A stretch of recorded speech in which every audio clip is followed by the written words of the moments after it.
Good evening, everyone. Being 6 o'clock, I'm going to call the Coos Bay City Council meeting to order. That's off a little bit. Anyway, would you all rise and join me in the Pledge of Allegiance, please? Period. Individuals shall not engage in personal attacks, shall not impugn the motives of any speaker, and shall at all times, while in session, conduct themselves in an appropriate manner. No person shall make personal, impertinent, slanderous, or unauthorized remarks or become boisterous while addressing the council or talk about bike paths. No, I'm kidding. Right. Mike, you're first.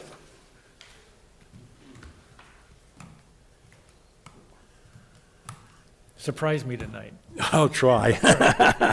Good evening. Mike Powder, Main Street, Coos Bay, and tonight is traffic speed concerns. Right. We had the motorcycle wreck on 101, which is unfortunate. Now, he was speeding. He was out of control. But, you know, that area still is 45 miles an hour.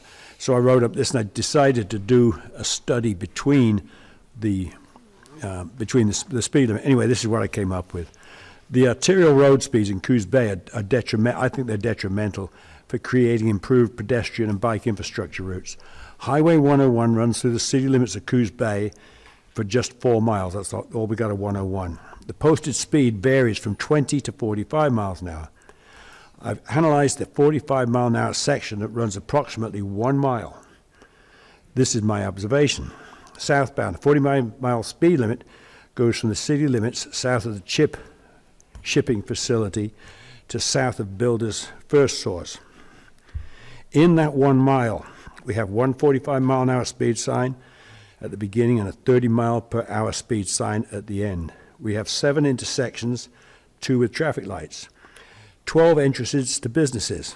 The businesses we have along that 1 mile stretch: True Furniture, Planet Fitness, a phone store, a new tenant, Ace Hardware, Toyota dealership, used car dealership, auto truck repair, vacant motel site, Allstate Insurance Agency, Tire and Auto Place, Motel 6 with 94 rooms, and their only exit and entry is onto 101. Bahama Bud's Store, Red Lion Motel, 144 rooms. Their entrance is onto 101. This is all a 45 mile an hour zone there. Then we have an unmaintained painted striped bike lane that starts at Myrtle Avenue and ends at that 30 mile an hour speed sign. And so on and so forth. That's about 2,500 feet long. It just appears and then disappears. So it really doesn't do people much good. The sidewalk along that whole southbound stretch varies from varying conditions. Some of it's okay, some's not. There's only one pedestrian ADA crossing, which is, by the building yard, and that's got drainage issues. And there's no pedestrian or cyclist safety signs. There's nothing saying don't kill cyclists or don't kill people or anything else like that. Nothing. Gosh. So when I look at the human activity along there, thank you, I think it should be 30 miles an hour. And it sounds nuts, but at 30 miles an hour, that makes it 45 seconds, that adds 45 seconds to the speed from going from the city limits to downtown. 45 seconds is nothing. And then, of course I said that, yeah. Because otherwise, 45 miles an hour is for an expressway, which is what 101 is a freeway, basically. And I think that's about it. And so on and so forth. But anyway, I put my notes down here. But I did look at, I did some research on the state of Oregon, and they say urban, what's that called? Arterial. Ocean Boulevard is an arterial. 101 is an arterial. It says the speed limit should be 30 to 35. So I think ODOT's asleep at the wheel.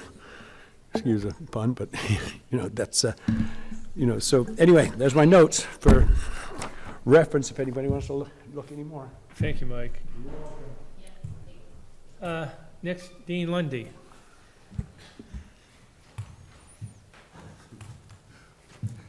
Thank you, everyone.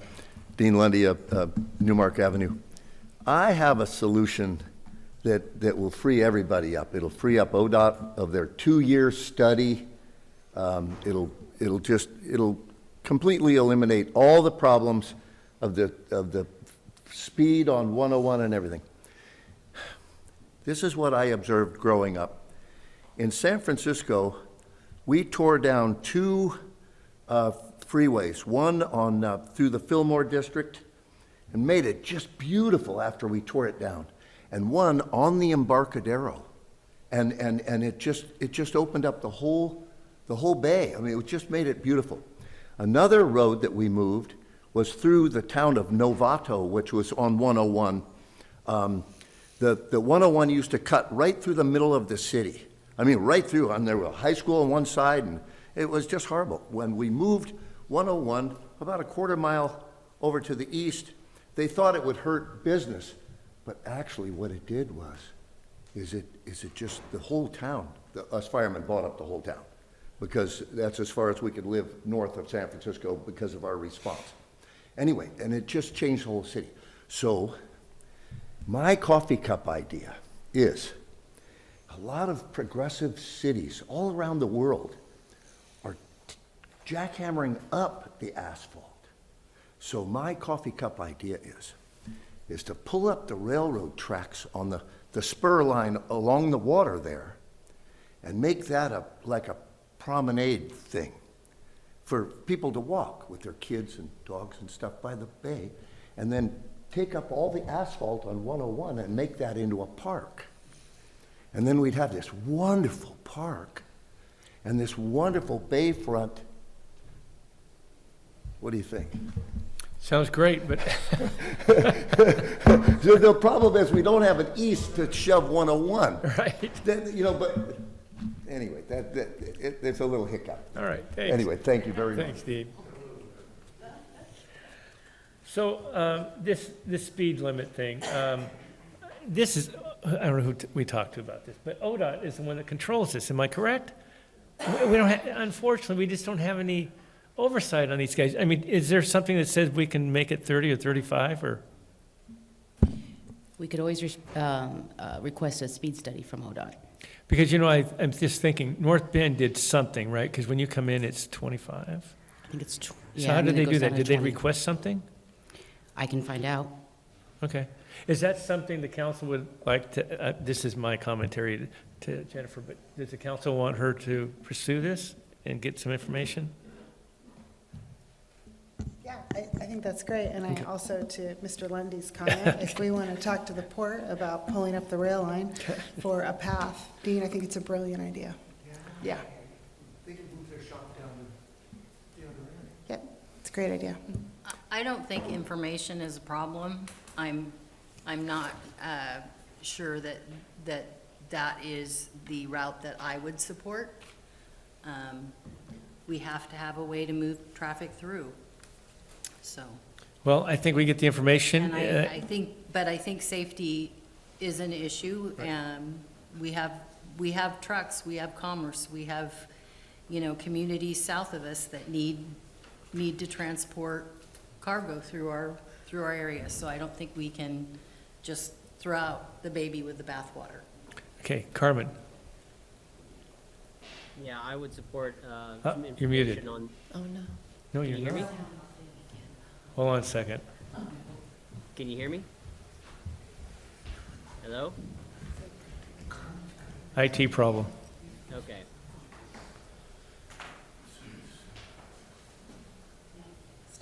I'll keep talking until you guys can hear me. Maybe it'll come in at some point. I'm just gonna keep talking. Mic check, 1, 2, mic check, mic check. Mic check. Hello, hello, hello. Mic check, mic check. Something's Check. happening up there. Hello? Garmin? Yep. No? Can you hear me? No? All right, I'm just gonna keep mic checking. Mic check. Mic check. Mic check. Mic check. Mic It says turn up check. the volume. Mic check. Mic check. All right. Okay. Yep. Okay, cool. I support checking to see what we can do for the speeds on 101. And while, yes, we do need to acknowledge that we do need to move goods through our city, I also believe that we need to move people through our city safely, and safety being a number one concern of mine. 101 is very dangerous to walk or ride on. That also being said, as a business owner on 101, I would appreciate a slightly slower mass transit system that would maybe hold people in our community a little bit longer for that extra 45 seconds. I don't think it would make a massive impact if we lowered the speed limit a little bit to the point where it was a little bit safer for our community, and recognizing that these goods passing through our community or these people passing through our community also have to recognize that they're going exactly that way through our community. It's our place, and we need to be safe, and that would be my goal. Okay, so it sounds like we have some difference of opinion, but I think if everyone's agreeable, let's get the information to see if it's even something that we can, Carmen, I mean, I was just going to concur. Information is never a bad thing. all right. So we'll get the information and then we'll go from there. And if we have the ability, then we can have a discussion with the council, all right? Can we also get some information as to why a traffic signal was not required at Teakwood? They did a traffic study. It just, that would naturally help slow traffic down, but I agree, it's difficult to get Yeah. out of there. But did they not do a traffic study, and the traffic study indicated that was not necessary? It was not warranted, Yeah. correct. So, I mean, they follow the criteria, no different than they did with Coos Bay Village, and Coos Bay Correct. Village had put one in, and there it didn't seem to justify it. Don't ask me, I'm not in the traffic engineering aspects of things, so, anyway.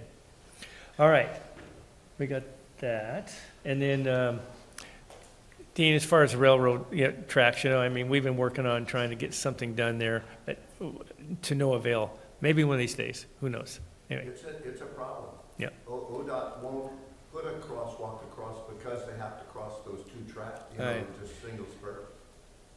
I know, we can have lots, one of these days, let's just have coffee, and we can have a lot, Waterfront. right, I know. One little spur.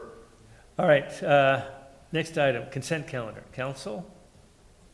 How would you like to proceed with the consent calendar? I move to approve the consent calendar. Second. Been moved and seconded to approve the consent calendar as submitted. As you can see, we have some grant funds that we'll be receiving, 3 of them. That's great. Any other discussion? Hearing none, I'll call for the question. All in favor, say aye. Aye. Semi-annual presentation by the Coos Bay Downtown Association. Oh, there you are. I was going to look on the screen. Good to see you in person. Mayor Benetti, forgive me, can I go back and just say, in regards to this consent calendar, I think it would be nice to acknowledge the Oregon State Marine Board, the Housing Infrastructure Support Fund, and the Confederated Tribes of the Coos, Lower Umpqua, and Siuslaw Indian for the dollars that they've granted us. I thought it might be important to acknowledge that, so Nope, it thank you. was. Thank you. I'm glad you did. All right. All right. So tell us all the new things that are happening downtown. Let me hopefully get my presentation going here. We got technical difficulties again.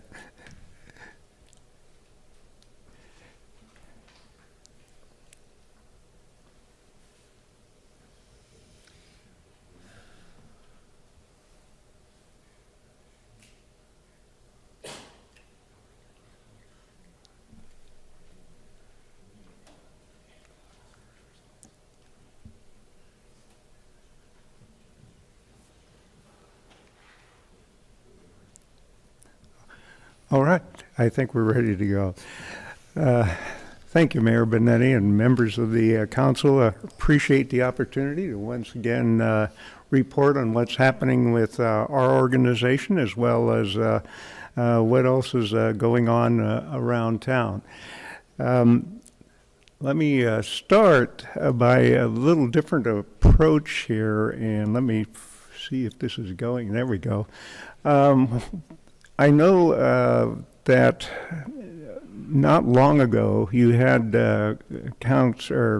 Commissioner Drew Farmer here talking about the Workforce Housing Summit, and he talked about some of the keys to success that some of the contractors and builders included as keys to the success of those housing efforts.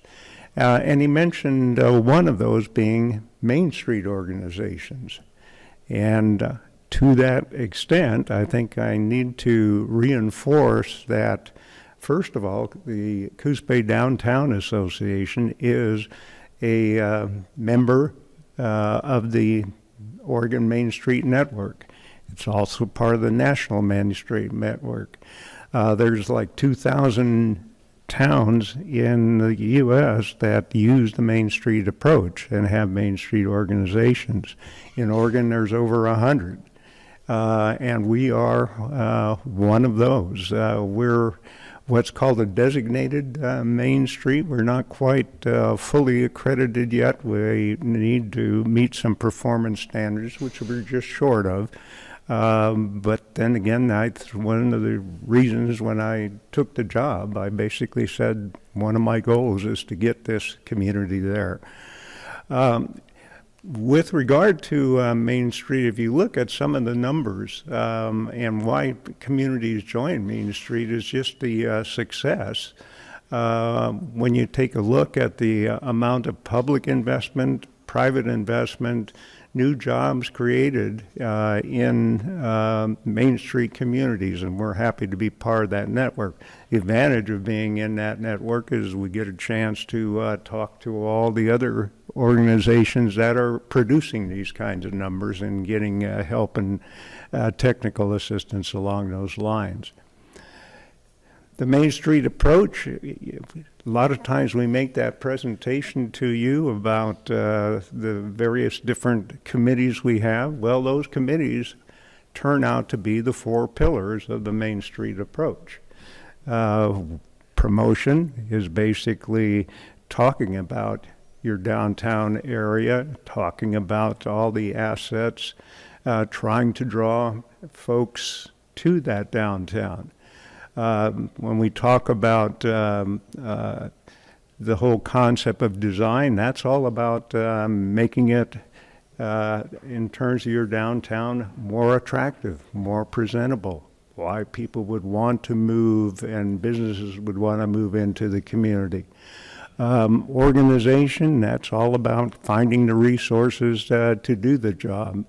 And then finally, economic vitality. That's kind of the end result of what we're really after. And when we talk about those 4 pillars of Main Street, that happens to be how our operational committees in the organization are set up. And when we report to you in those 4 areas, we're talking about the 4 different parts of the Main Street approach. And again, I'll try to follow a similar format. But it is a summer of milestones for us as well as the community. I think the last week or the last meeting or the meeting before, you became aware that our Coos Bay Farmers Market is going to start its 25th year. We have 1 or 2 sessions underway. We've got a whole year through October to celebrate that 25th year. We'll talk a little bit more about that. There's other milestones, but with regard to the farmers market, basically we're sponsored by Adcock Heating this year, and I think it's only fair that we give them due recognition. They've provided us a lot of funds to make this happen. and we're proud that they're a partner in terms of what we're doing. One of the things we hope from this council is an opportunity to look at a proclamation. The National Farmers Market Week comes up in August. We'd like to return at that point and tell you a little bit more about what the market's doing and take a look at a proclamation. I think from the community standpoint, one of the major highlights for the farmers market is that we are on track to distribute $126,000 to this community through our food accessibility program. So it's more than just providing an opportunity for vendors and incubators for various different businesses. It does contribute to the community. But there's other milestones. Our Blackberry Arts Festival, 41 years. The Bay Area Fun Festival, another 45. And with regard to the Fun Festival, we talk about milestones. There's a commemoration this year, 50 years of the Prefontaine passing, and then Prefontaine Memorial Run. We'll recognize that this year. Promotions, all about our promotions. Primarily what we're trying to do is bring folks to our downtown, bring them into our businesses, but not only that, bring them downtown to witness what we have here in terms of our museums, what we have in terms of our waterfront. Most of our promotional activities, one way or another, are aimed at that sole purpose of simply bringing folks down here. I need to mention the folks that are basically doing a lot of that promotional activity are our board of directors. And we have 3 in particular that are playing a lead role in the promotion part. And I need to mention them. Julie Graham, you're familiar with her work with Bicoastal Media. April Keeley at business on the south end of town with the Leaf Treehouse. And Andrea McCann, important as a board member in the sense it's the one board member that we have that's not a brick and mortar person. Okay, when you look at the businesses and the growth of businesses in this community, as well as many communities, a lot of the entrepreneurs are folks who either work remotely and basically go to where their customers are. And it's important for us as a board to have that kind of perspective, and that's what she brings. Blackberry Arts, the next promotion that we have going is the 4th of July. We started that for us last year, kind of taking over that function. The city had performed it for many, many years. We'll be doing that, and that's the next one coming up, 4th of July. We got a variety of activities going on there. The WPA, the Scout House is there. We're going to have various other folks, but the Boy Scouts, if you're looking for lunch, that'll be there. Fun Run, we have one of those year after year. The mayor, big part of that. So that's really our next one. But that's when you look at that promotion, that long list that we have, again, the whole thrust is to bring folks down into our downtown. Design is all about making our downtown shine. Beth Clarkson, kind of by default right now, has taken that lead for the board. And it's all, again, about making the town as attractive as we can, or at least the downtown. Do want to invite you or have you mark your calendars. One of the things that's coming up in not too many weekends is, in fact, a downtown cleanup. We're partnering with the beautification committee on the 14th of June. It'll be basically in the downtown this time in terms of the work as well as at the waterfront. So hopefully, more than a few of you might be able to join us on the 14th. Other things that the design folks get into, and they're just beginning to see the results of that beginning to happen. We've got the flower baskets about to go up. One thing that we do need more of, and I'm sure my friends behind me will tell you, we don't have enough bicycle racks in this town. We have had a partnership, Marshfield and the Pirate Mine Manufacturing Program. Glenn and his folks have done a tremendous amount of work for us in terms of the bicycle racks. We've the last couple we've managed to put in at the various parking lots we have. But I think our grant, unfortunately, is winding down. So we are going to need to secure a little bit more funding for that. But the need for bicycle racks is great in this town, and especially when you start talking about Coos Bay Village and Front Street, there's just a tremendous need. In addition to the areas from the parks are all around town. So we hope to have more going in that program. We're looking at Glenn and his students are looking at a new design. Most of what we've had up to now has been that Prefontaine Run kind of perspective. We're hoping to look at a new design, but first we need to get some funding to help Glenn make that happen. We're going to continue to bring art to the downtown. We've got our 5th phase coming up for that whole utility box project this summer. So that will be, from the design committee standpoint, one of their main activities this summer.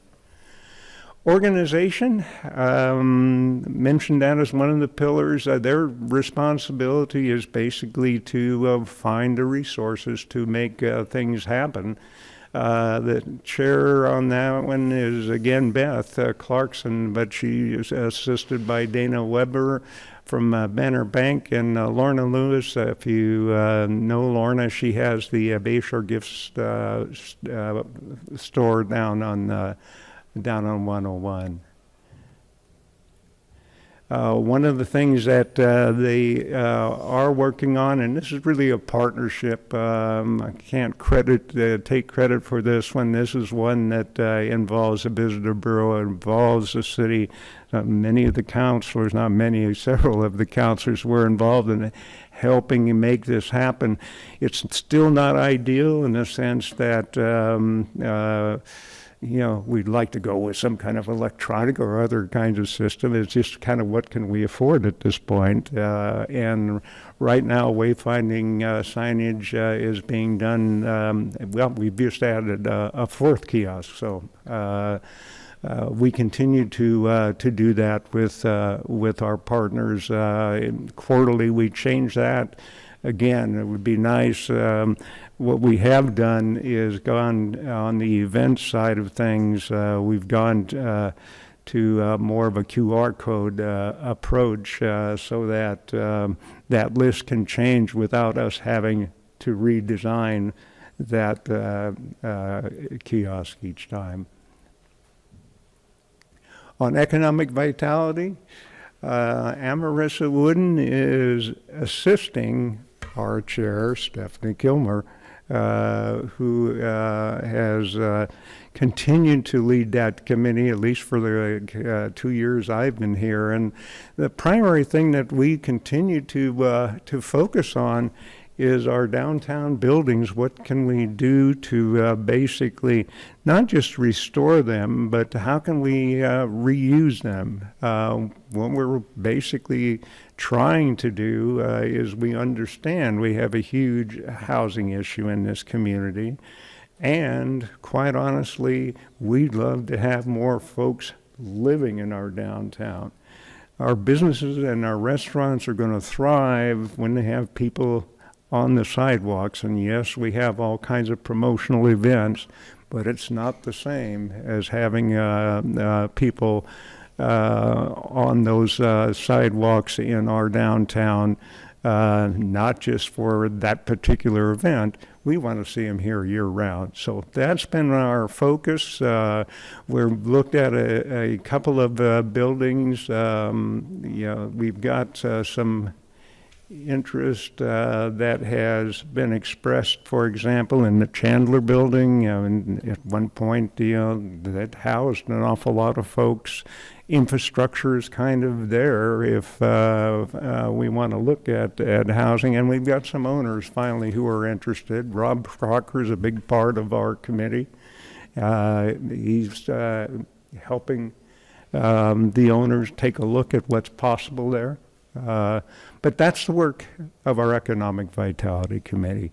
That's in a briefly as I can provide you with a quick report in terms of what we have going on here the last 3 or 4 months.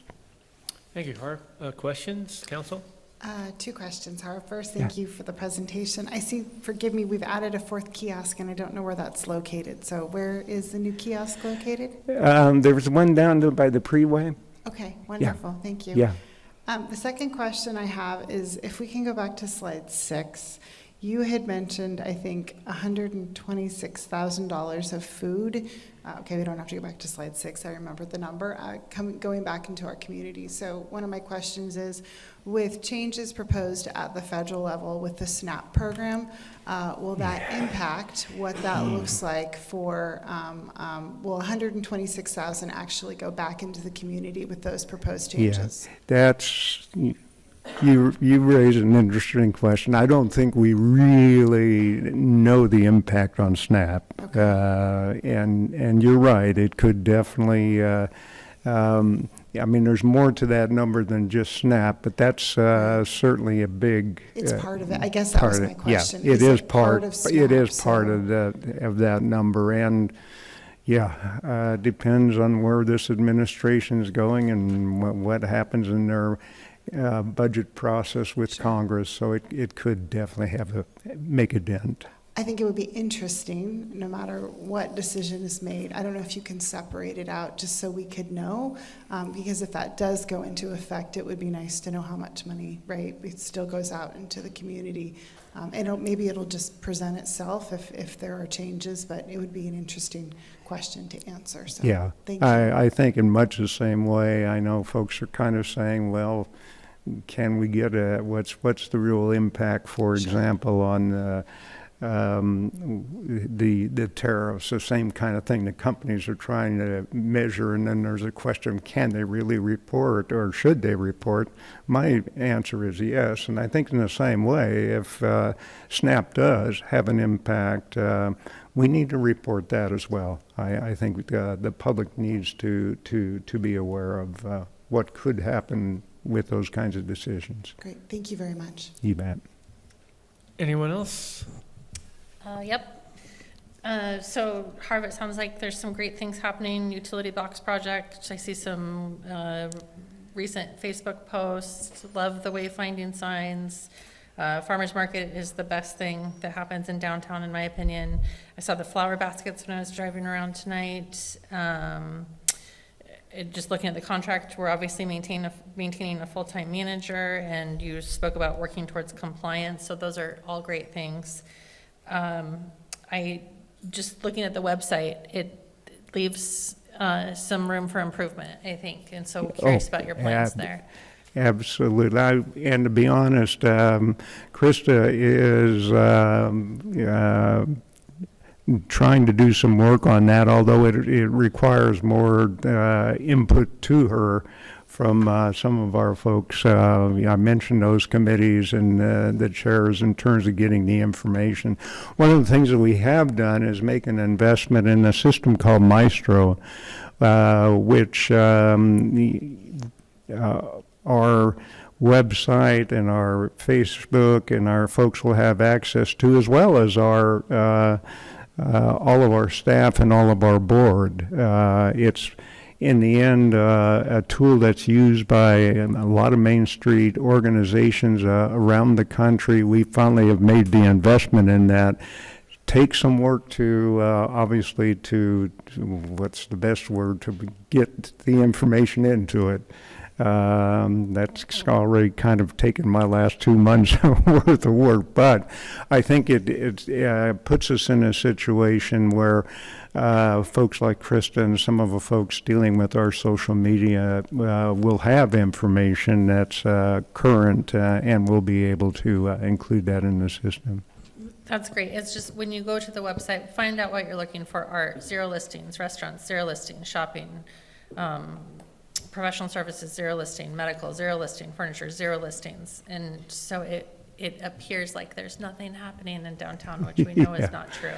Yeah, absolutely. So if we look at the Oregon's Adventure Coast website, I mean, there's some great things there. So maybe in the interim, we need to direct folks there. I'm not really sure, but this has been a question I've had for 3 years now, so. Yeah.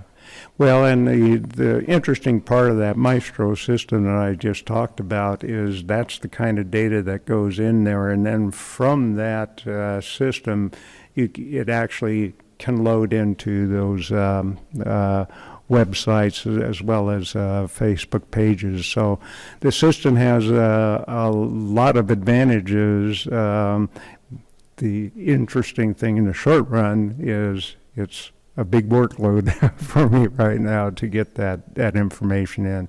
I was hoping, quite honestly, to get a rare intern to kind of help with that effort, but even AmeriCorps Rare is one of the programs that is potentially threatened right now by the current administration. If I could also just add something to that, just like most businesses, the business owners are trying to run and operate a business and cater to customers. So getting information sometimes isn't as easy. And I know that the process that we're going from was really non-interactive on that website to something that's actually searchable, mappable, and more interactive. So there's data that crew is working on, but it's a small crew, to actually make that website more usable for people who are traveling into downtown. And if you are a member organization of the organization, and you have a business, we do have individual memberships as well, but you can help by providing that information to HARV, and I think you're working on some forms that'll be easier to fill out. Yeah, and actually, one of the... To make it more user-friendly Exactly. for the customer that's accessing it, as well as the Maestro program will assist with member organizations that are trying to get that information in as well. So it's integrating the two. Yeah. Harv, if I may, I think one of the interesting points is we talk about the VCB, and the VCB has a stable funding, right? That's the transient lodging tax dollars. Right now, that's being threatened, and I think it's challenging to do all when it's a member-based organization.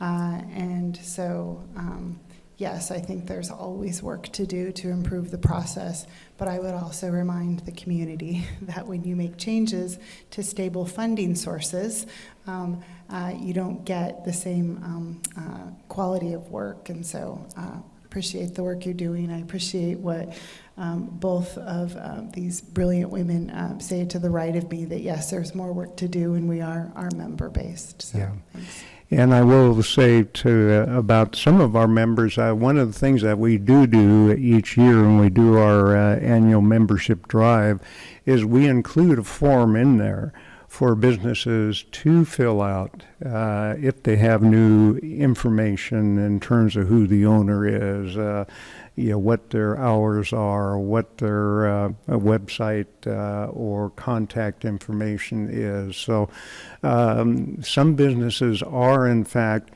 providing that. The question is, as Councilor Kilmer has said, is, well, that's not all, but certainly we do have some businesses who are, in fact, taking advantage of that form and getting that information to us. All right. Any other questions for Harv? No? Well, Harv, Right. thank you again for the presentation. I look forward to having you come back, and the proclamation possibility, I think will happen, so, anyway. Very good. Would like to see that. Okay, thanks. Thank you. You'll get something to us, though, right? Yes, I will. All right, thanks. Next item on the agenda is approval of National Emergency Medical Service Week proclamation. Chief Atkins. Good evening. So May 18th through the 24th is National Emergency Medical Services Week. This proclamation identifies the City of Coos Bay as a community that recognizes the importance of the EMS system within the community. The EMS system comprises emergency room physicians and nurses, EMTs, paramedics, firefighters, among many others in the field that they contribute thousands of hours of ongoing continuing education to get to their level of service and then the service they provide. In the City of Coos Bay, we have Bay Cities Ambulance that provides emergency medical services and transport. And then the fire department assists the ambulance with emergency calls, only the higher acuity level calls. So we've invited Kriston Beard from Bay Cities to come in and read the proclamation tonight. All right, thank you. Welcome, and thanks for doing this. Appreciate it. Thank you, guys. So this is the National Emergency Service Week proclamation. Whereas emergency services and vital services to the community, and whereas the members of the emergency medical service teams are ready to provide life-saving care to those in need 24 hours a day, 7 days a week. And whereas access to quality emergency care dramatically improves the survival and recovery rate of those who experience sudden illness or injury. And whereas the emergency service systems consist of emergency room physicians, emergency room nurses, emergency medical technicians, paramedics, firefighters, educators, administrators, and others. And whereas the members of emergency medical service teams, whether career or volunteer, engage in thousands of hours of specialized training and continue education to enhance life-saving skills. And whereas it is appropriate to recognize the value and the accomplishments of the emergency medical services provided by designated Emergency Medical Services Week. Now therefore, I, Joe Benetti, the Mayor of the City of Coos Bay, do hereby proclaim May 18th through the May 24th, 2025 as Emergency Medical Services Week in the City of Coos Bay, Oregon, and encourage all citizens to join the observance of the Emergency Medical Services Week. Thank you. With that being the case, I need a motion and a second to approve the proclamation, please. I'll I make a move. Oh, go ahead. Oh, I move we approve the National Emergency Medical Services Week proclamation. Second? Been moved and seconded to approve the National Emergency Medical Services Week proclamation. Any other comments? Hearing none, all in favor say aye. Aye. Any opposed? Hearing none, it passes. Thank you. Thank you for reading it. Appreciate it. Next item on the agenda is approval of a Building Safety Month proclamation. Amy Lender. Good evening, Amy. How are you this evening? Good evening. Thank you for doing this. Good evening, Mayor, Council. It is Building Safety Month. So whereas the City of Coos Bay is committed to recognizing that our growth and strength depends on the safety and essential role our homes, buildings, and infrastructure play both in everyday life and when disaster strikes. And whereas our confidence in the resilience of these buildings that make up our community is achieved through the devotion of vigilant guardians, building safety and fire prevention officials, architects, engineers, builders, tradespeople, design professionals, laborers, plumbers, and others in the construction industry who work year-round to ensure the safe construction of buildings. And whereas these guardians are dedicated members of the International Code Council, a nonprofit that brings together local, state, territorial, tribal, and federal officials who are experts in the built environment to create and implement the highest quality codes to protect us in the buildings where we live, learn, work, and play. And whereas these modern building codes include safeguards to protect the public from hazards such as hurricanes, snowstorms, tornadoes, wildland fires, floods, and earthquakes. And whereas Building Safety Month is sponsored by the International Code Council to remind the public about the critical role of our community's largely unknown protectors of public safety, our local code officials, who assure us of safe, sustainable, and affordable buildings that are essential to our prosperity. And whereas Game On, the 2025 Building Safety Month theme, emphasizes proactive engagement in building safety, highlighting the importance of preparedness, collaboration, and community involvement. And whereas each year, in observance of Building Safety Month, people all over the world are asked to consider the commitment to improve building safety, resilience, and economic investment at home and in the community, and to acknowledge the essential service provided to all of us by local and state building departments, fire prevention bureaus, and federal agencies in protecting lives and property. Now therefore, I, Joe Benetti, Mayor of the City of Coos Bay, do hereby proclaim the month of 2025 to be Building Safety Month. And during this month, I encourage all citizens to join us as we participate in Building Safety Month activities. With that being said, I need a motion to approve and a second, please, the proclamation. I'll move to proclaim the month of May 2025 as Building Safety Month in the City of Coos Bay. Second. It's been moved and seconded to approve the Building Safety Month proclamation. And just with that said, I think as was listed when Amy was reading this, how many are involved in the building trades and how many affects? I mean, it's thousands and hundreds in maybe our community, maybe thousands, I don't know. But anyway, the point being, it affects so many. So anyway, thank you for all that. Thank you, Council. With that being the case, I'll call for the motion. The question, all in favor say aye. Aye. Aye.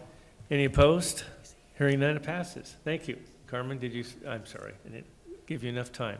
Anyway, next item is approval of National Public Works Week proclamation. Jennifer. Thank you, Mayor and Council.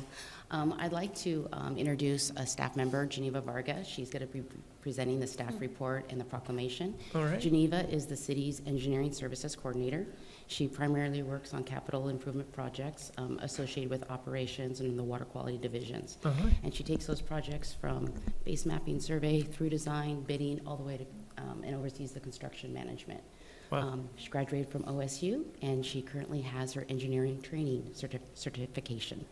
Congratulations. Thank Welcome. you. And thank you for doing this. Thank you for having me. Sorry. So I'd like, if it pleases the council, to proclaim the week of May 18th through the 24th of this year as the Public Works Week for the City of Coos Bay. This is an annual observation that was established by President John F. Kennedy in 1960 to increase awareness of the contribution of public works to communities all over the United States. For National Public Works Week, many states, cities, and municipalities from across North America come together to celebrate with official government proclamations and resolutions in honor of the contribution public works makes to their communities in planning, building, managing, and operating the heart of our local infrastructure, our local communities, and in building in the quality of life. Our public works professionals connect us physically through infrastructure and inspirationally through services to their communities, whether as first responders or daily workers carrying out their duties with pride. And this year, the theme is people, purpose, and presence. So reading the proclamation. Whereas public works professionals focus on infrastructure, facilities, and services that are of vital importance to sustainable and resilient communities and to the public health, high quality of life, and well-being of the people of the City of Coos Bay. And whereas these infrastructure, facilities, and services could not be provided without the dedicated efforts of public works professionals who are engineers, managers, and employees at all levels of government and the private sector who are responsible for rebuilding, improving, and protecting our nation's transportation, water supply, water treatment and solid waste systems, public buildings, and other structures and facilities essential to our citizens. And whereas it is in the public interest for the citizens, civic leaders, and children in the city of Coos Bay to gain knowledge of and to maintain an ongoing interest and understanding of the importance of public works and public works programs in their respective communities, and whereas the year 2025 marks the 65th annual National Public Works Week sponsored by the American Public Works Association. Now, therefore, I, Joe Benetti, the mayor of the city of Coos Bay, do here proclaim the week of May 19th through May 25th, 2024, to be National Public Works Week. During this week, it should say 25.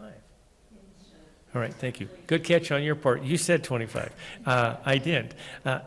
Yes, during this week, I urge all citizens to join with representatives of American Public Works Association and government agencies to pay tribute to our public works professionals, engineers, managers, and employees, and to recognize substantial contributions they make to protecting our national health, safety, and quality of life.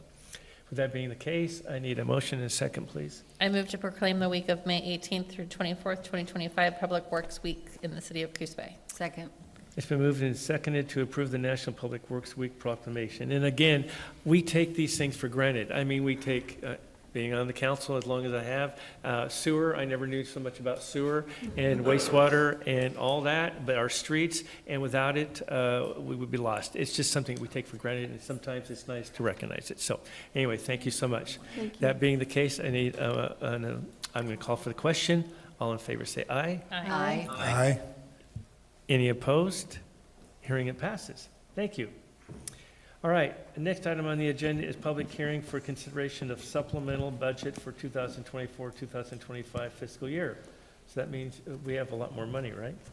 I wouldn't say a lot more, but this is an effort that we usually undergo both towards the beginning of the year as we right-size our carryover, and then towards the end of the year, right-sizing resources that have come in to align our appropriation authority. And fortunately enough, Melissa was able to tackle this process before she left recently, and worked a little bit with Brianna on that, so she has some exposure. So what you see here is the various funds that had a little bit more revenue, resources coming in than what was originally budgeted. And in these funds, there is some interest in appropriating those additional resources. So the process requires us to bring this to you, hold a public hearing, and take public comment. And then if you are so inclined to adopt the supplemental budget, requires the adoption of a resolution. All right, thanks, Nicole. So I'm going to open the public hearing for consideration of the supplemental budget for 2024-2025 fiscal year. Are there any comments or any questions about it? Hearing none, I will close the public hearing. And with that being the case, I need a motion to adopt the resolution 25-14. I move we adopt Resolution 25-14, adopting a supplemental budget for fiscal year 24-25. I'll second. It's been moved and seconded to approve the supplemental budget for 2024-2025 with resolution 25-14. I just want to say again, you know, we had a budget process, a lot of things go on that are important, and we have a little bit of an adjustment, so that's why we have the supplemental budget. With that being the case, any other comments by anyone? Hearing none, I'll call for the question. All in favor say aye. Aye. Aye. Any opposed? Hearing none, it passes. Thank you. Next item on the agenda is adoption of Resolution 25-15, authorizing a loan from the Special Public Works Fund through Oregon Infrastructure Financing Authority for construction of Pump Station 27 and Force Main. Jennifer. Okay, thank you. On November 19th of last year, City Council committed $4 million to the construction of a sanitary sewer pump station in Force Main. So this construction will serve a 400-unit housing development located at the end of Lindy Lane. It's called Timber Cove Estates. On March 18th of this year, City Council approved emergency procurement for construction. Design was completed in April. Currently, bids are being solicited right now with a bid deadline of June 3rd, and construction completion is anticipated in August of 2026. So while the city is actively requesting state appropriations to fund the pump station, a loan from the Special Public Works Fund through Oregon Infrastructure Finance Authority will serve as a stopgap so that this project can be immediately funded and constructed. The loan is $4 million with an interest rate of 3.23, and construction costs exceeding $4 million will be paid by the developer. So tonight, staff is requesting the council approve the attached resolution to satisfy the State of Oregon Infrastructure Finance Authority requirement to confirm the council's acceptance of the terms of the financing contract and loan. Before I turn it over for any questions, I stated that the loan will be used as a stopgap until state appropriations are awarded. However, state appropriations are not guaranteed. So staff worked with the city's financial consultant, and he recommended we base the fiscal year ending 2026 budget on a sewer increase rate of 7.5%. This increase will allow the city to pay back the loan in the event that state appropriations are not awarded. Thanks, Jennifer. So just to be crystal clear, I think this has come up multiple times, but I want to make sure that the intent behind this, first of all, I want to thank, we went to Biz Oregon to get this $4 million loan for the pump station. The council was brought into this discussion and agreed to move forward with it with the intent that we try to get a grant, which we're trying to do.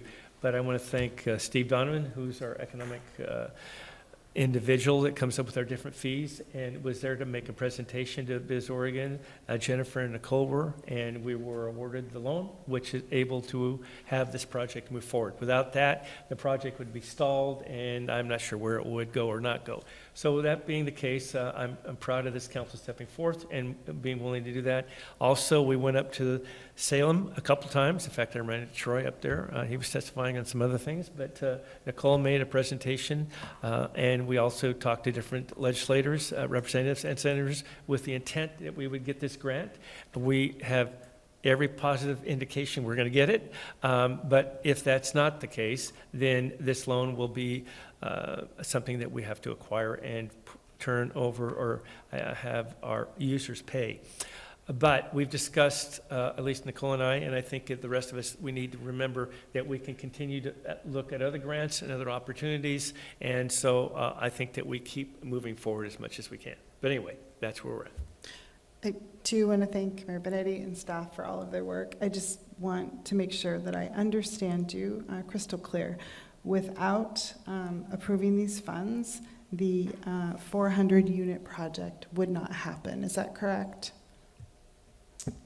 That's our understanding. We know this project has been on our books for a little over 10 years without a lot of movement. Until that was considered as an option, there wasn't a lot of movement. With the new developer online and the council's pledge, we are seeing, I mean, dirt is moving as fast as you can imagine up there. Yeah. So. And the housing needs assessment, we know that we're short how many houses, Nicole, in this community? I'm not going to remember this number. I think it's in the 600 over the next 20 years. Okay, so that addresses that. And then if I remember correctly, doesn't the developer have to commit to a minimum of 150 houses for this project? Correct. That's our agreement. The pledge is helping support the construction of the pump station, but there needs to be at least 150 homes built. Otherwise, repayment is necessary. And the last thing I would say is I really want to commend the staff and Mayor Benetti for his work working with the developer to bring this project to fruition. So thank you to all of those parties. Yeah, so I just want to reiterate what Nicole said. If they don't do 150 homes, then the developer will pay in full for the pump station and take that obligation on. You know, we've had a developer in the past, Jennifer's known about this, we talked to the developers in the past, and this pump station was something that was being considered on their part. But this developer made it very clear when we were in discussions, they cannot finance this as part of their project. They can get financing of the homes, the streets, all the other infrastructure, but this they can't get. And this piece of this pump station becomes the city's anyway. So that's where we're at. We also don't have SCDs, which are usually something that would be in place to pay for this. So that's another obstacle. Carmen and I have talked about, is there a possibility of instituting SCDs? If I remember correctly, and refresh my memory if I'm wrong, when we had Roger sitting here to try to do that, it would be quite a task to try to re-implement this and get the SCDs going. And so I don't know how long it would take to get there or what the steps are necessary, but it's a time for maybe a discussion at some point. Carmen, did you want to ask anything about that? But I think it was something that we need to at least broach so everyone understands why we're where we're at. So. Yeah, Any no questions? further comments from me. Well, except for I support investigating. Yeah. I just think that maybe at some point we need to have a discussion of what it would take so the council would understand what we would have to accomplish to try to get there. I know it's a long list, and I'm not sure that's something we want to do, but it's something that we can definitely look at. All right, that was a long.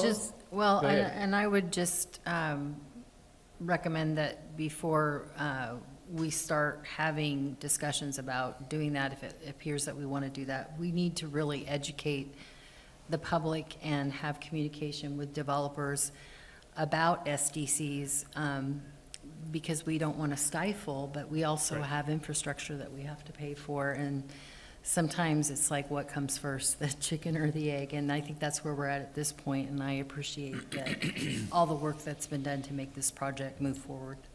Thanks. Yeah, I mean, it's just one of the discussions. I mean, in the past, this council has discussed, you know, that we've done certain things to have development happen because we don't have the SCDs. But again, the council, back in 2007, I guess, they did away with the SCDs to try to stimulate development. So, you know, there's pros and cons on it. I can tell you that we've talked to other developers, and when we tell them there's not any SCDs, that's a plus. In fact, at the state level and through LOC, they're telling you that you need to consider to put those aside for development. So it's a check mark, as Nicole always says, well, we can already check that off because we don't have. So anyway, there's a benefit. But anyway, something that we can think about and discuss. And I've been long-winded enough on this, so. Anyway, with that being the case, I need a motion and a second to approve Resolution 25-15, authorizing a loan from the Special Public Works Fund through Oregon Infrastructure Financing Authority.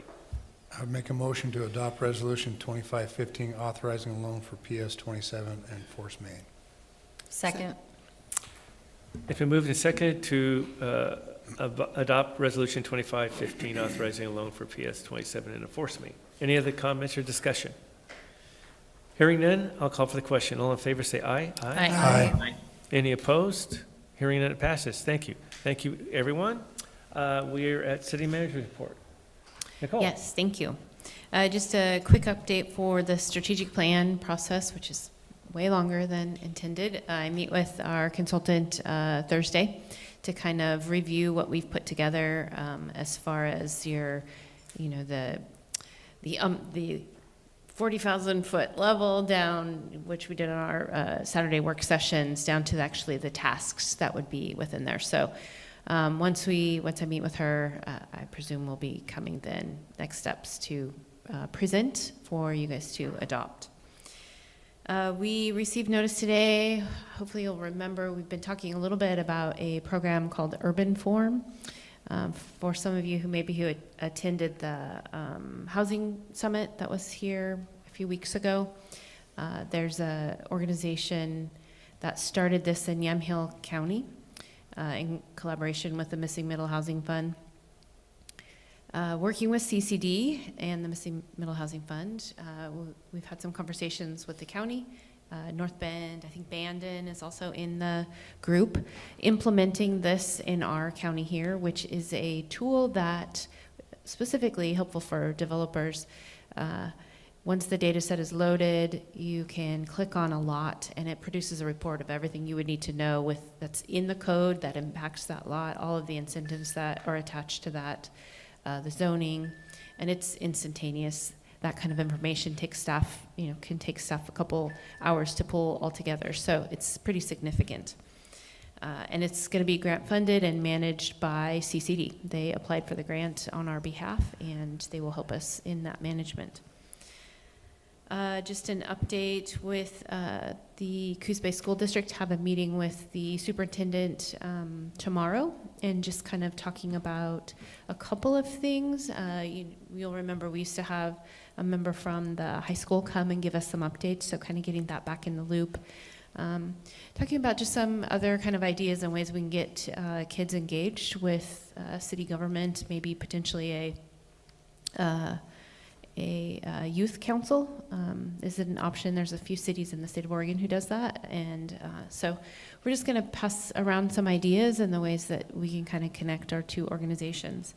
One of those might be, and I know we've talked about this, there's many boards, councils, committees across the city that we'd like to either invite them here or have mayor and council go to their site, but do joint meetings. So that could be a possibility that's on the list, along with the doing joint with the tribes, the port, all of those other groups. So, and then the port's undergoing a strategic plan as well right now, and I'll be meeting with their consultants this week to kind of talk about our strategic plan as we're starting to develop it, and maybe any questions and things that they may have for projects that we're looking at here. So we make sure we try to coordinate a little bit better. So happy to be asked to that table. So that's what I have. Thank you. Any questions for Nicole? Hearing none, council comments. Troy? I have no comments tonight, sorry. All right, you don't have to be sorry. Lucinda? I just am excited to announce the mill just celebrated its 30th anniversary yesterday with a big celebration and a big announcement with a name change. We are now forever known as Coquel Casino Resort. The name change really celebrates the rich heritage of and resilience of the Coquel Indian tribe and how the mill has evolved over the last 30 years. And the name better serves us with both properties in Coos Bay as well as Medford. So really exciting announcement, and proud to work at the organization, and our CEO, Margaret Simpson, at the helm, just doing exciting work for the organization. And so it's fun to see it continue to evolve. So that's all. Thanks, Lucinda. Stephanie? Sure, I have a few things that I just wanted to mention. The weather is clearing up and getting a little bit better. That means people are going to be out and walking, and our tourist traffic is going to be increasing through the area. So I would encourage people to, take a look at your property through maybe a different lens, and see if there's something that you could do to improve. The crazy weather we've had has caused grass to grow and vegetation and things like that. So I would call on folks to do that. I also want to note a concern with an increase of abandoned grocery carts and abandoned vehicles along some of our side streets. I know that we have ordinances in place for that sort of thing, and if you see, as citizens, there's a place to report that on our website, and make sure. Sometimes it just needs to be brought to attention, and so I would encourage our staff as well to look at that through that lens, and also our citizens. And then also be aware that sidewalks are for walking, they're not for parking vehicles. And they're not designed to hold vehicles, and so I bring it up every year. And then again, just if you have something that is concerning to you, that you use that easy reporting button that we have on our website for the city. And thank you everyone that turned out to vote for today. There's a lot of important issues that are going to be facing many of the special districts that you are voting for, either committee members or boards or issues. So I appreciate all those who took the time to open their ballot and cast it. It's where we can make a difference in our community, and so it's important to do that. And then I'm going to switch hats off of council, and because I would be remiss if I didn't announce that our Denver flights to the Southwest Oregon Regional Airport begin on Thursday. And instead of just 2 days a week, you can access east, west, and areas beyond 7 days a week this year, thanks to the commitment by the Board of Commissioners and Bandon Dunes Resort, who helped facilitate that, and the great staff that SkyWest has and the airlines. So you can get anywhere from here just by driving up and parking your car for free and taking off to destination. It's time to travel, and it's been great. So we appreciate those who have supported the airport and making that possible. Yes, and every once in a while, Elizabeth Chu from OBAB will put on where you can go for prices and good deals and stuff, so you can always check that out. Kind of a travel agent, I don't know. Yeah. Sarah? No comments, thank you. Jacob? Just to piggyback off that summer comment, you know, the weather is changing, and soon the kids are going to be out of school, and I know that for me, it's always summertime when I get to go to farmers market, so I'm very excited to head out to ours here pretty soon. But other than that, no, nothing. So Thanks, Jacob. Carmen? Yeah, I got a few things. First of all, we had our Safe Routes to School National Bike to School Day on May 7th. And I just wanted to give a huge thanks to the Coos Bay Fire Department and the Police Department for helping to facilitate that that project or event that we had. It was quite a spectacle. We had well over 30 kids from just the Lighthouse School. That was the only thing I was able to coordinate, unfortunately. I'd really like to expand that to other schools, but 30 kids going to the Lighthouse School, traveling from the downtown library to just south of town, and a bunch of volunteers as well, helping to chaperone the kids as they bike their way down onto 101, which of course can be a little scary when you're riding.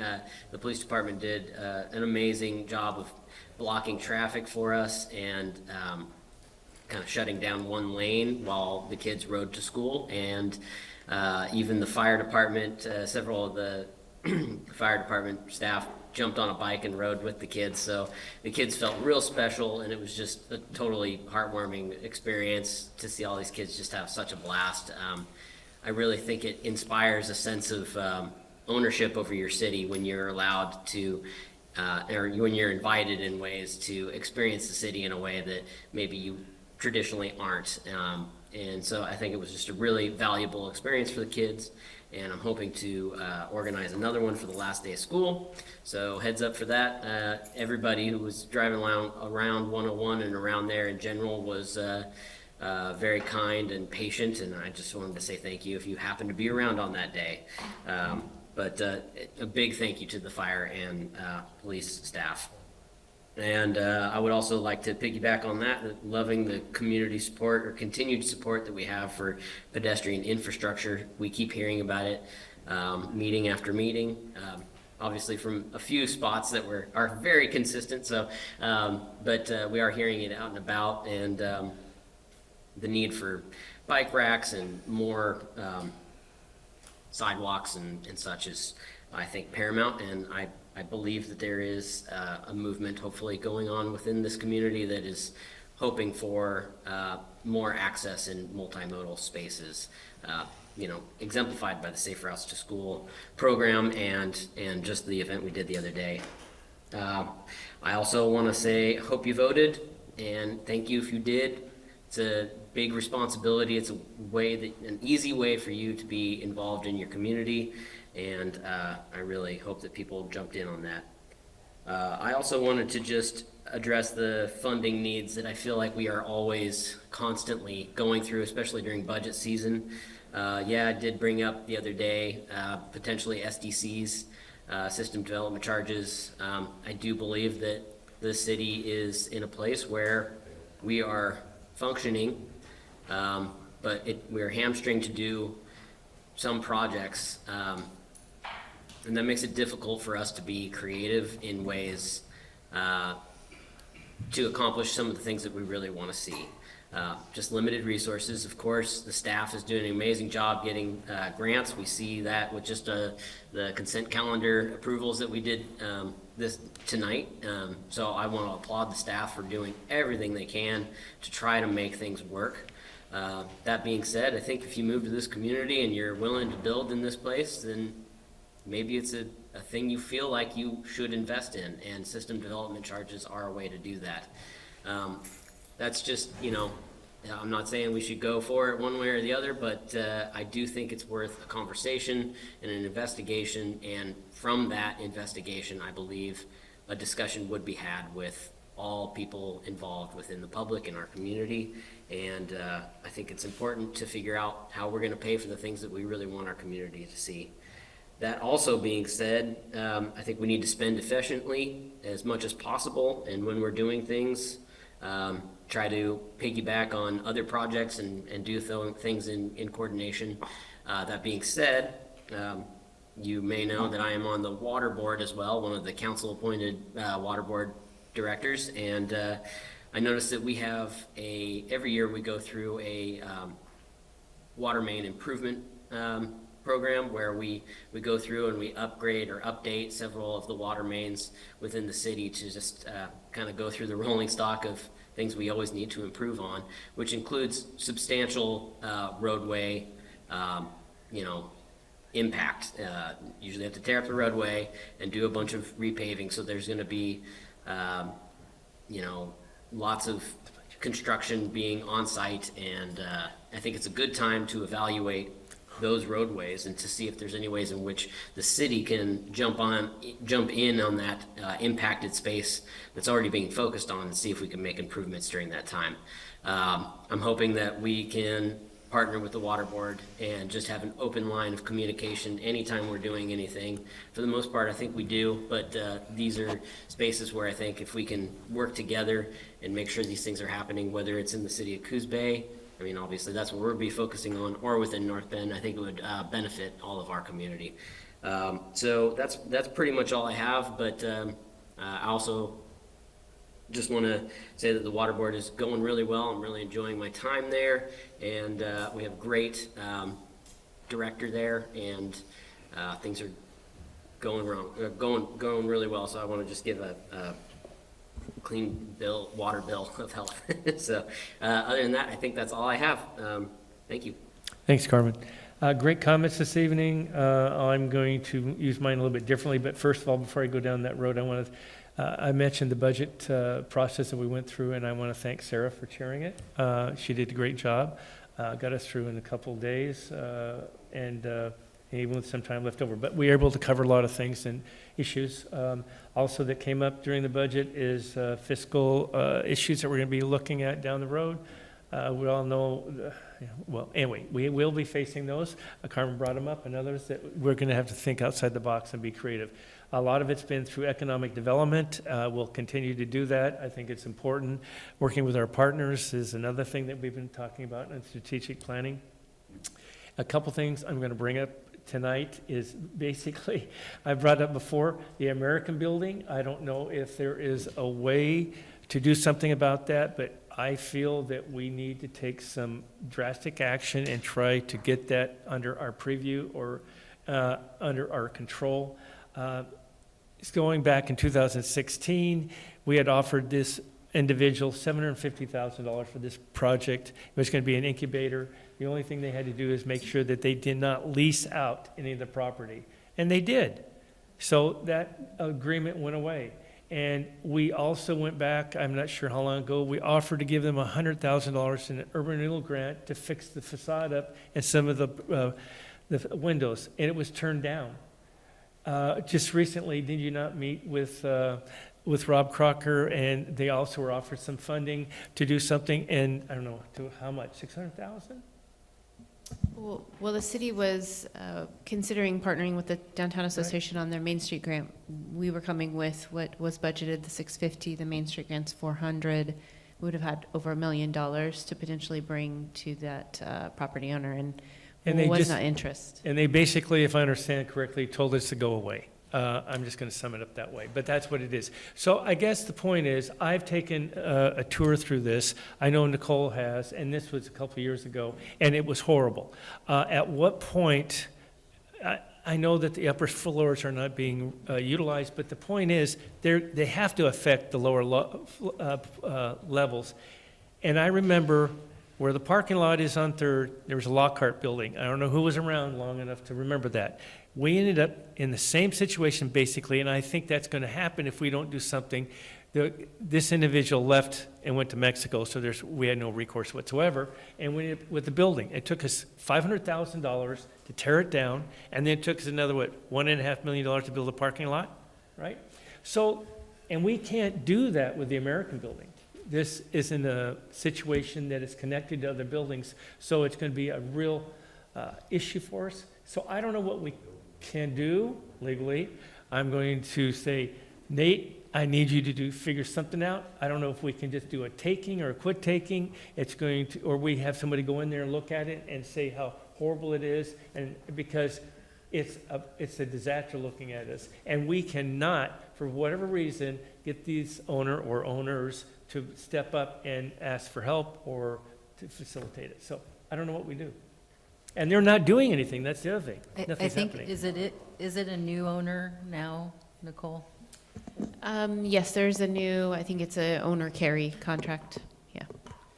Yeah, and this goes with what Harv just got done saying. We have these buildings downtown. We wanted to have some living spaces up and down, above, retail down below. We want activity, and, that's how you have a thriving downtown. And so, anyway, that's one of them. The other one, we got the Gussie's building down. Hurrah, thank you, great, fantastic. And Nate, I know you were involved in that. Now, I think the other one we need to think about out there is the cleaners, the old cleaner facility, and also the Vega property, which I understand, I just got a complaint from a person that moved up here, and their fence is on the back side of that, and there's homeless people and camping going on. And so, again, I know we've had Mr. Vega approached and cleaned it up. He's slow to get it done, but it's his responsibility. So anyway, I don't know if there's an interest in those properties being sold. We were thinking about Gussie's. Can we maybe switch horses and look at that? Anyway, those are my comments. Mayor And- Benetti, do you need consensus from this council? Because I think you have it to pursue all of those items. Is that correct, council?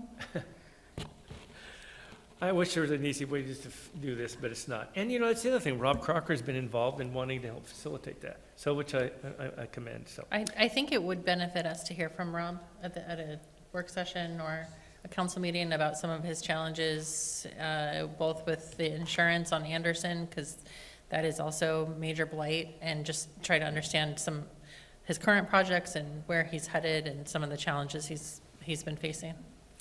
yeah, and I don't know, Nate, there used to be a way to do a quick take, and I'm not sure those have gone away or whatever, where we could go in, take it, and we don't just take it. We pay the appraised price, and Yes, you get an appraisal, and Right. you're basically agreeing to pay the fair market value. There's a process, and I have to look at it again, where you can do that, and then you litigate the issue of what's reasonable compensation after the Right. fact. There's some criteria involved in that, and the issue is always what's fair market value. sure. One appraiser says one thing, another appraiser says something else. Yeah, and I understand that, and maybe, we might be within whatever, but I don't know, whatever. Anyway, I think that we should think about it and go through it. It took us a while to get Gussie's, but look, it's down, and it looks so much better, and now we have a potential for a developer to do something with it, so. All right. You have my consensus. I am one of those people that doesn't like to have to go directly to No. the hammer. No. And I think most on this council don't. But, when we're talking about the properties that you just talked about are consistent problems, and they breed other problems, and we're not getting any response. And you know, I'll be the first one to say we need to do something at this point if we want to see change. Yeah, well, an example, and I hate to keep going on, it's the Lemon Tree Bakery, and I don't know what the building's called, it's got the blue tarp all over it now. So there's an example. For us as a city to try to go in and do anything with that, there's an outstanding debt of $450,000 lien against that property, so we would have to pay whatever the value would be, and the $450,000, it's just not there. And so here we are, stuck in a position where we can't do anything with that building. And I just don't want to see this keep happening over and over. And it seems like that these people are taking advantage of us. And these are outside owners, out of the area owners. So anyway, so there you go. Hopefully something can be done. All right. And I'll end it with that. We have no urban renewal agency meeting this evening, so I'll adjourn the meeting. Thank you, everyone.